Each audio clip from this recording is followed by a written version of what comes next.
صلی اللہ علیہ وسلم نے فرمایا پیسہ کمانے سے منع نہیں، پیسے کو مسلط کرنے سے منع کیا. ہدف یہ نہ بناؤ. دیکھو پرندہ بھی صبح پرندہ یہ نہیں کرتا کہ اللہ پہ توکل کرے تو اب گھونسلے میں ہی دھرنا مار کے بیٹھ گیا، میں نے صبح جانا ہی نہیں. یہ کوے جتنے ہیں نا یہ وہیں بیٹھ گئے، لیاری میں بیٹھ گئے اور سرجانی ٹاؤن میں بیٹھ گئے کہ چھوڑو یار اللہ پہ توکل کرنا ہے، رزق خود بخود یہیں آئے گا.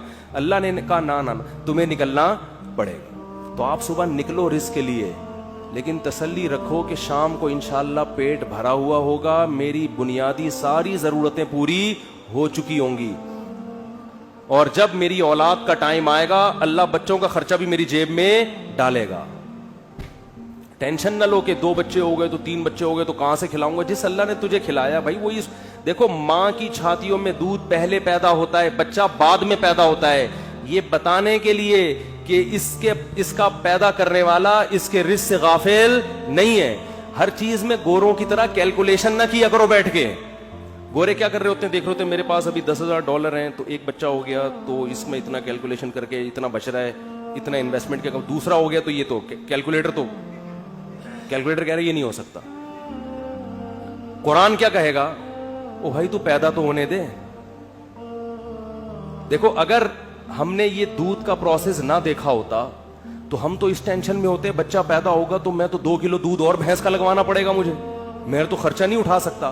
اللہ کہتے ہیں پیدا ہونے دے، اس کی ماں کی چھاتیوں میں دودھ اسی وقت پیدا کروں گا جب یہ پیدا ہوگا، اس سے پہلے نہیں.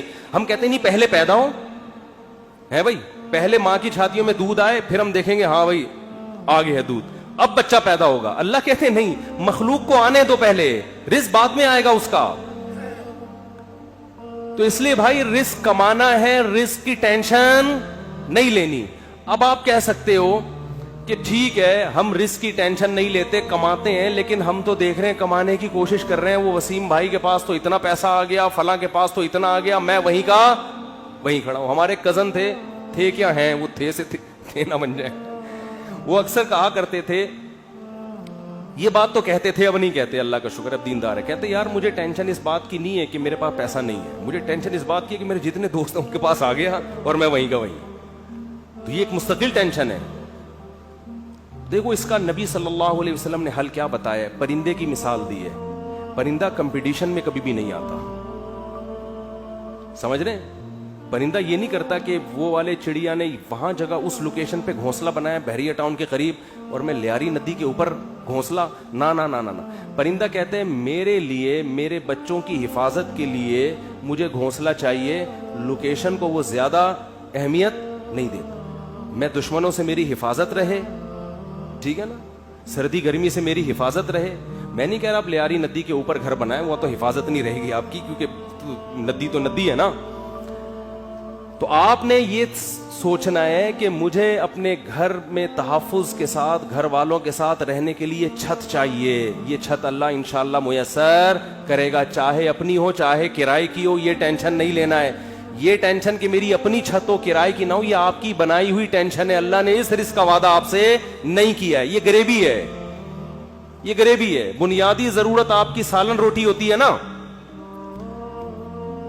ارے بھائی آپ گئے ہوٹل میں نہاری لے آؤ، 2 روٹی لے آیا، نہاری لے آیا، ایک غریبی منگوا لو گے، 2 منگوا لو گے، اس کے بعد کہے گا بھائی یہ غریبی ہے، اصل جو پیسے تھے نا وہ پلیٹ کے تھے.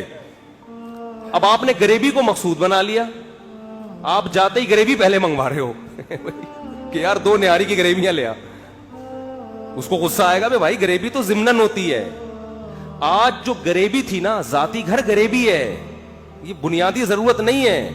گاڑی غریبی ہے، بنیادی ضرورت W11 میں بہت اچھی طرح سے پوری ہوتی ہے. ہم نے تو بھائی 20 سال W11 میں سفر کیا ہے اور اللہ کی قسم اب ترستے ہیں کہ W11 میں بیٹھے ہیں، لیکن اب شہرت اتنی ہو گئی کہ وہ بیٹھ نہیں سکتے. اب وہ W11 والا بھی اٹھ کے آ جائے گا کہ میں نہیں چلا رہا، میں گپ شپ کر رہا ہوں آپ سے. ورنہ عامر بھائی W11 کا مزہ آپ نے لیا ہوگا نا. W11 کراچی کی بہترین سوغات ہے بھی. G7 4L میں اللہ دشمنوں کو بھی نہ بٹھائے. جس طرح وہ چلاتا ہے نا اتنی بڑی بس کو، ہم تو جب بھی بیٹھے ہیں 2 فٹ اچھل کے. ہمارے ایک جاننے والے ریٹائر آفیسر تھے، لیفٹیننٹ تھے، وہ بیچارے کراچی کی بس میں نا کہ پچھلی سیٹ پہ بیٹھ گئے، اسپیڈ بریکر پہ جب اچھل کے دھڑام سے نیچے گرے، ان کی ریڑھ کی ہڈی میں مسئلہ ہو گیا، اسی میں ان کی موت واقع ہوئی ہے. وہ نیوی کا آفیسر بیچارہ جنگوں میں شہید نہیں ہوا جنگوں میں شہادت نہیں ملی ہے, کراچی کی بس نے اٹھا کے پٹکا ہے اور انا للہ. تو رسول اللہ صلی اللہ علیہ وسلم نے فرمایا جس نے دنیا کو ہدف نہیں بنایا, ضرورت سمجھا کہ بھئی میری بنیادی ضرورت 2 وقت کی روٹی ہے, میری بنیادی ضرورت کسی اچھے علاقے, اچھے سے مراد جہاں چرسی ہیروئن چی نہ رہتے ہوں, ذرا پڑھے لکھے لوگ ہوں, ایسی جگہ پہ مجھے گھر مل جائے جہاں چھت ہو, جہاں بنیادی ضرورتیں پوری ہوں, بس یہ بیسک ضرورت, چاہے وہ اپنا ہو چاہے وہ کرائے کا ہو.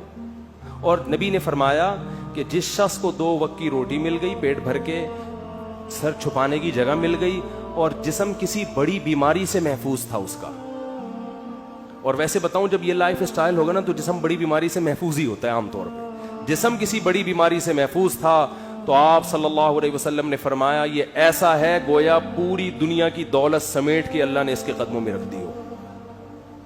اب اگر یہ ٹینشن لے رہا ہے نا بحریہ ٹاؤن کی اور ڈیفنس کی اور ڈی ایچ اے کی وہ اسکیم میں میں نے تو یہ گریوی کی ٹینشن ہے, یہ دل میں دنیا کی محبت کی علامت ہے. ایسے شخص کو رسول اللہ صلی اللہ علیہ وسلم نے وعید سنائی کہ یہ مالدار بن تو سکتا ہے مگر اس کے سامنے فقر کا پھندا ایسے لٹکا رہے گا جیسے ایک زندہ آدمی کے سامنے پھانسی کا پھندا, موت کا پھندا